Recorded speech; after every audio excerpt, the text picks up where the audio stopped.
Si on vous parle d'un moyen pour repérer des proies et visualiser son milieu, vous penserez rapidement à la vue. Et vous n'avez pas tort, c'est un sens très utilisé dans le monde animal. Mais imaginez que vous ne possédiez pas une bonne vue. Et même pire, si vous évoluez dans un milieu à faible visibilité. C'est le cas par exemple des chauves-souris qui chassent la nuit, ou encore des dauphins qui vivent sous l'eau. Mais alors, comment font-ils ? Eh bien, ils utilisent un procédé tout particulier que l'on nomme l'écolocalisation, ou encore écolocation en anglais, qui s'utilise aussi en français parce qu'on aime bien les anglais. Bref, petite définition.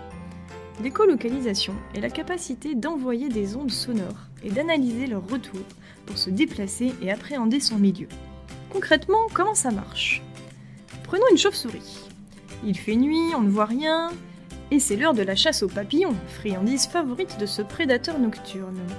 Pour repérer ses proies dans la nuit noire, la chauve-souris va émettre un son à haute fréquence droit devant elle.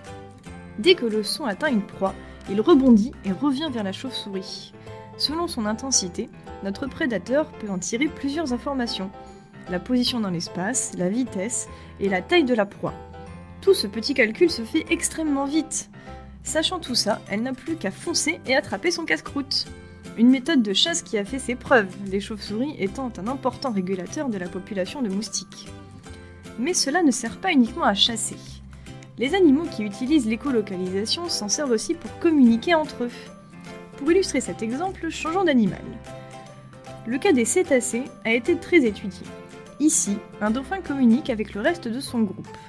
Les sons émis par les dauphins sont appelés clics. Suivant leur fréquence, nombre et intensité, les messages ont des significations différentes. Les dauphins peuvent communiquer sur leur santé, sur des informations sociales ou encore sur leur sexualité.